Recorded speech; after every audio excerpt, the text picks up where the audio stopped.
Hi everybody. My name is Jerry Wise. I'm a life and relationship coach, and this is the 15 assertive rights as an adult. This is part 2. This is rules 5 through 10. You can find 1 through 5 rules on my previous video. And I hope you'll subscribe, like, comment, and join, and help support the channel so we can continue to provide for you free videos. Today, we're going to start with assertiveness right number 6. Adults have the right to say, I don't know. None of us have to have an immediate answer to questions or to every potential problem. The myths that are out there are that if you make mistakes, bad choices, errors, they should never be made because you don't know something. In other words, I should have known. Well, we can't know what we don't know. And many times I think, 30 years ago, I should have known this. I should have done this. Well, I didn't know to do that. I didn't know.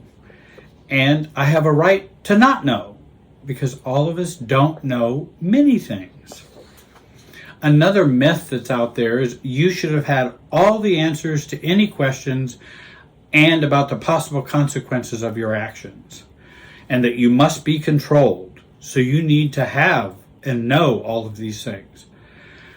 But I have the right to say, I don't know what would happen if this, and this. I don't know what would happen. How would you feel if this happened, Jerry? I don't know how I would feel. And oftentimes, speculation is manipulative.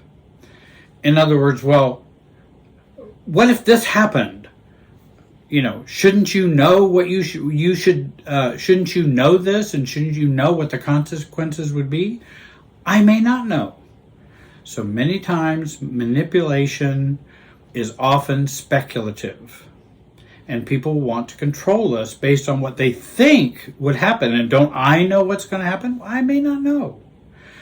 A husband might say, what kind of wife would let her husband make a fool of himself at the wedding? I don't know what kind of wife would do that. What did you do that for? I don't know. And I have a right to not know. I may not know. Why did you change your mind? I don't know. Because I did. Why did you pick that car to purchase? I don't know. Why didn't you tell me what you were doing? I don't know. And it's okay to not know. You have to accept me with what I don't know.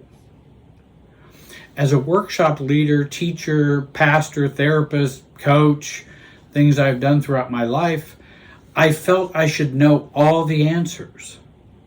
And I should know all the answers about everything. Often we caregivers find ourselves in that position where we feel like we should know everything. And I think it's much more humility if we have that, if we can admit and accept that we don't know everything. Even today, I will struggle with occasionally feel like I should be knowing something, and that there's something defective in me if I don't know. A client might ask, hey, Jerry, would you like to try the KCRQ program? I would like to try that KCRQ program. What do you think about this? It takes courage to say, I'm sorry, I don't know what the KCRQ program is. Could you explain that to me? Now, they may think, why doesn't he know this? I don't know. I may know it by another name. I may not know it at all. There are many therapy modalities that I'm not an expert in, so that I don't know the jargon for everything and everybody and everything that's come up in the world of psychology. I don't know. I used to not ask questions when I was in a group for fear people would think I don't know what they know. If I'm asking this question, why do I need to ask this question? I should already know. Or what they would think, or what's wrong with Jerry that he's asking this question? Well, I don't know if there's anything wrong with me. I just don't know. but I'm doing much better at finding out that often I'm not the only one to have these questions, and I'm not the only one who doesn't know. In a group setting or in an individual setting, I may not know what the KCRQ program is. I don't know what that is. Now, if you explain it to me, then I might go, oh, well, I kind of have some idea what that's about. But I don't know it by that jargon and by those words. And many people will expect you to know everything. Just like in me dealing with narcissistic families, narcissistic adult children of narcissists, often there will be all kinds of jargon. Well, I may not remember that jargon phrase. I may not know what that means. It's just what everybody's been saying on this particular group chat, and they're using that language. And somehow I should know that. And if I don't know that, what's wrong with Jerry? Why is he lacking knowledge? Because I don't know everything. And it's okay to not know everything. Assertive right number 7. You have the right to be independent of the goodwill of others before coping with them. And again, the great book that I would suggest you might read is When I Say No, I Feel Guilty by Manuel Smith. That is a great book that would help you with some of these rules. And then I'm adding more rules to the list of my own. It is manipulative and emotional blackmailing to use your goodwill or good deeds to get someone to do something they may not wish to do, or have a free right to decide whether they want to do it or not. This is a common sales tactic that includes you not having this right. In other words, you have to deal with my goodwill in making your decision. The salesperson, if you're buying a car, they say, oh, well, I'll let you go drive the car for all afternoon and see how you like it or not. And then when you have questions about the car or you're not sure you want to buy it, it's like, well, I let you drive the car all afternoon. No, that was goodwill that you did for me. I can set that aside and make the decision about the car. I don't have to take that in as that I'm beholden to you and I must buy this car. In fact, I let you take it overnight. Okay, well, you let me do that. But that doesn't mean I owe you to buy it. You're doing something with regard to showing your goodwill. But that's not going to be a manipulative tactic for me. Family members can do this as well. Your brother, who is, let's say, an alcoholic or has some problem, says, I need you to bail me out of jail. I just got a DUI. And he's had other problems before many times. You say, but that's more than I can spend right now. Or that you feel this is the universe trying to talk to your brother about his problem. And your brother says, but I've always fixed your car when you've needed it fixed, Jerry. So why can't you bail me out of jail? Again, wanting to use the goodwill as to why you should be doing what he wants. I can make a decision while being independent of the goodwill he has done. I don't want to make a decision that's a poor one for him and a poor one for me, just because he has fixed my car a couple of times, or even 100 times. I understand that's his generosity and he was willing to do that, but that doesn't mean I owe him bail money for poor choices he has made. And I can make decisions independent of the goodwill of others. Mom and dad bring over a big full meal for you and your family. They also write you a check to help you with the bills. And then they want to talk about why you've decided not to come over to their house on Christmas Day, which we have always done in our family.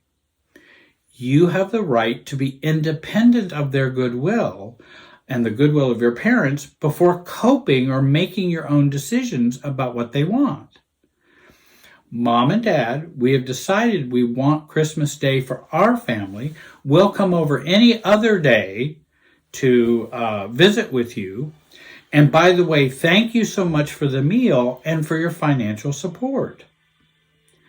Again, I'm dealing with these separately.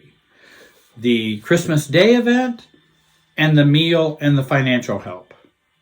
Those are separate things. But if someone wants to manipulate us, they will pull those things together.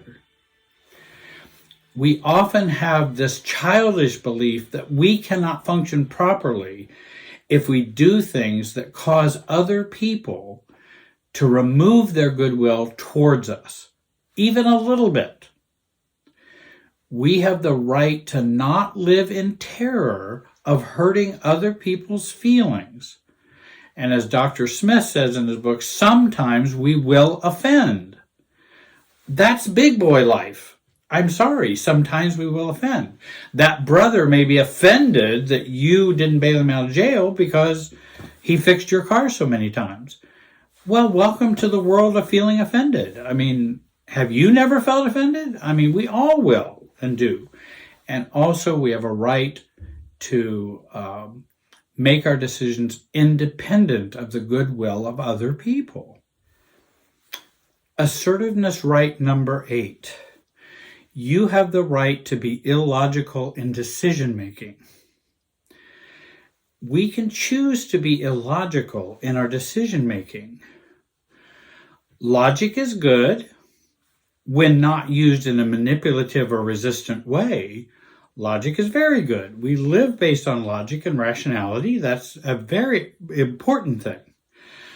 But logic is more of a black and white, yes and no type of thinking. We need this for sure, but it does not deal with conflicting motivations, conflicting wants, conflicting emotions. These don't feel to us in terms of all or nothing, because we can have conflicting feelings and thoughts and emotions, and logic doesn't clear that up always. It does not tend to take into consideration the grayness of the human condition. Logic often does not do that.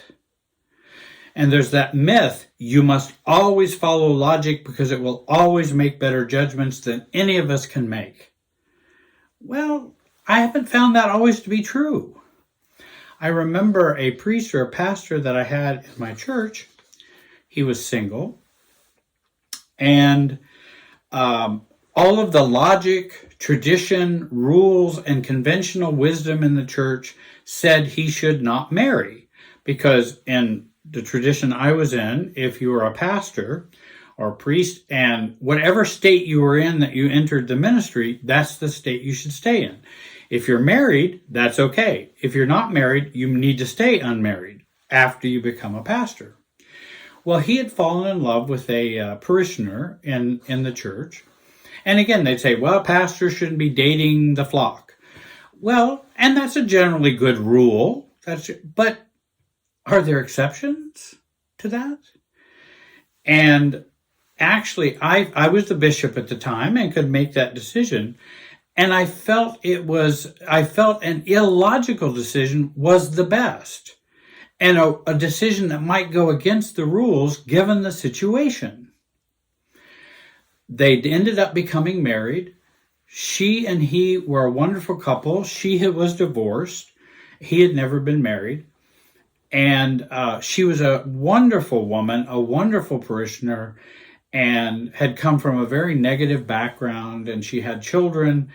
And I knew it would be a challenge for them, but they definitely were coming at it from a very mature place. And so I felt, yes, let's go ahead and let's have you get married. They were a great couple. They are still happily married to this day. That was 35 or so years ago. And they've had a wonderful life together. I think if I would have used the logic, the rules, and traditions at that time and only went by that and not the complicated information of conflicting emotions, thoughts, etc., that the choice that I made was a great one, and it was a great one for them. And so I think not always is you have a right to be illogical in your decision making. Assertiveness right number 9. You have the right to say, I don't understand. I like what Dr. Manuel Smith says. Not one of us is so quick-witted, so perceptive as to fully understand even most of what goes on around us. I think he's probably right. If you understood, you would see it my way, what many people think. Others would think, well, you lack understanding, so believe my approach. And if you truly understood, you would be feeling this or that right now. Well, wait a minute. I have the right to say I don't understand.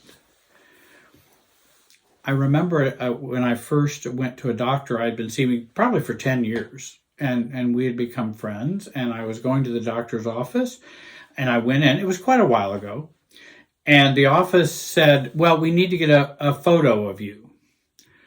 I said, well, I don't understand. I haven't had a photo on file here for 10 years. I'm not sure. Well, it's our policy. And the girl behind the desk, the person behind the desk, could not tell me why they were doing it. And I said, well, it may be the policy, but I don't understand what the policy is. And she said, well, it's just our policy. I still don't understand. And I said, no, I don't want to have my photo taken. I said, I'll ask the doctor what he would like me to do. And I had been seeing him for a long time. And the doctor said, don't worry about it. And now I came to find out more why they might do that. If someone's coming to pick up a script or a prescription, it's good to have the person's face so someone else is not coming in and pretending to be you and picking up medication or a prescription. Well, if she'd explained that might have helped me, but it was just policy. But I don't understand. And I have a right to not understand. And I have a right to say no. I'll talk to the doctor. If he thinks that will heal me to have the picture taken, I'll get it taken. I think I don't understand works very well with codependent muddle, I call, and negative judgments. Codependent muddle is when someone's just going all around they're hiding kind of behind their words. They kind of are not clear about what they're saying. Then I say, well, I just don't understand. I'm sorry. And then negative judgments. If someone says, well, Jerry, you're just an awful person, I would say, I don't understand. Because that doesn't make any sense to me. I'm not an awful person. So why would I understand that? I'm sorry, I don't understand. Are you upset? You might be upset, but the content of what you said doesn't make any sense. Why did you buy that car? I'd never get a car like that, Jerry. It doesn't have good gas mileage and all kinds of problems. Well, Bob, I don't understand. Well, I'm just telling you, I would never buy a car like that. But I still don't understand. Well, yes, I know you would not buy a car like that. But it sounds like you think I should not buy a car like that. Actually, that's my decision to make. So I don't understand what he's not really telling me what's behind the words. He's just expressing his opinions that are kind of intrusive. And he's not aware of that. Mary, a woman asked her friend Mary, would you like to go to the museum? Mary really doesn't want to go, but she's codependent. And she says, well, you rarely get out these days, Jerry. Well, I really would like to go. Are you sure? We'll be getting back late. Well, I'm sorry, Mary. I'm not sure I understand. And the implication is, it sounds like you may want to talk me out of it, or you don't want to go. And, it's just, I don't understand the resistance because you're not telling me what your resistance about. And it may be you don't want to go, but you can't tell me you don't want to go because of the codependent muddle. We talk in codependent muddle language. And we don't just say, Jerry, it might be nice, but I think I'd be getting back too late and I just prefer not to go, but I appreciate you inviting me. That's non-codependent muddle. The other codependent muddle is putting up all those roadblocks and you're going, Well, I mean, that's solvable. I'm not sure I understand what's going on. So I use that with codependent muddle and negative comments. Assertiveness right number 10. You have the right to say, I don't care. Or I have a friend they say, care, which is a way of saying, I don't care. You have the right to not care about what somebody else cares about. I'm saying that not in that we don't care about other people or we're not empathetic, or I don't mean that. It's just that if someone is intense about something, I have a right to not be intense about that. Someone says, well, there are starving people in Appalachia and they need your hope. We hope you will donate. You will, won't you? Well, I'm sorry. No, thanks. But don't you know there's starving people? I'm quite sure there may be families who are having trouble with food in Appalachia. I'm quite sure. Or any other country. But I have many things that I care about, and this is not one of them at this time.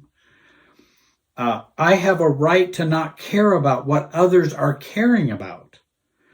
That could be politics, religion, society, mom's hemorrhoids, whatever. Sister's lost phone. I mean, I have a right to not care.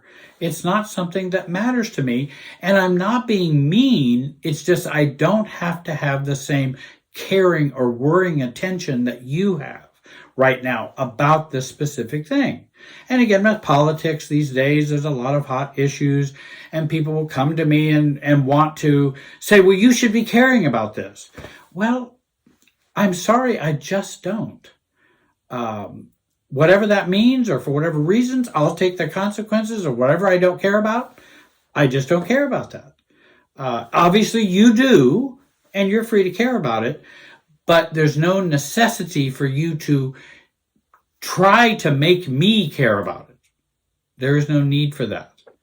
And we have the holidays coming up, and families get into all these discussions in the holidays for Thanksgiving, Hanukkah, for, Christmas, and all the holidays that are coming up when families are getting together. And people will try to influence you to care about things you don't care about. You don't care about the same things they do. And it's okay to say, hey, that's just not a focus for me right now. Yeah, but we need to talk about this issue. Well, you're free to talk about it, but I'm sorry, I just don't care about it.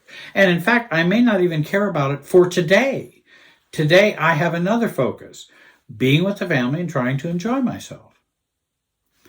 I was asked by a viewer once my opinion about a topic, and I don't know this person. I've never met her. It's out of the blue. She asked me what my take would be on how parentification might impact or affect sexual addiction or sexual anorexia, and how they might affect each other. And I said, well, I haven't really thought about that and haven't really seen any research about that. Well, she was upset that I wouldn't give my take on it. Like, well, I should have some opinion on it. Sent her a couple of emails, and I said, well, of the many areas of research, that's not been one of them that I've ever done, and I really don't have an opinion on it. In other words, I don't really care. It's not something I'm caring about right now. You are, but I'm not really caring about it. And again, she was upset that I wouldn't give her my take on it. And it's like, because I don't have a take on it. It doesn't matter to me. Even if I have a take on it, it doesn't matter to me. But you should have some opinion. Well, maybe I should, but it's not a topic that currently interests me at this time. And again, I'm sorry, translate all that, I don't care. I don't have to be rude or bad about it, but I have a right to not care about something that you're caring about. You are the ultimate judge of whether you care about something or not. And people will often around us want to should us. You should be this. You should be worrying about this. You should be caring about this. Well, we just don't care. I had clients that had a mixed religious, they were a mixed religious couple. One was a Jewish and one was Muslim, and they wanted to marry. And their families were so upset that they were marrying. Of course, that's not uncommon. I mean, it could be Baptist and Catholic. It could be, Baha'i and Unitarian Church. It could be Mormon, and it could be any kind of couples. And the families are upset about that because their view was you got to marry somebody in the religion that we have. And their beliefs and practices were more important than who they were choosing to marry, was the family's understanding. But neither of the couple were very religious. Both parents wanted the couple to care as much about these issues as they cared about these matters. But they just didn't. They were not religious. They were not, they cared about their family, but they weren't all upset and so religious that they could not marry each other. Mom and Dad, I respect these are your beliefs and values. They are not my values and my beliefs. So we have decided to marry. This could be upsetting to you. You may attend or not attend as you choose for our wedding. We would love for you to attend and support us, and we would be happy to add other traditional things to our wedding from both Jewish and Muslim background. We would be happy to do that. But in other words, we just don't care about these things the same way you do. I hope this has been a help today. Look for part 3, which is assertiveness rules for an adult 11 through 15. That'll be the next video coming up, part 3. Please subscribe, join, like, and comment. I want to thank you all for joining me today. Have a great day and be wise.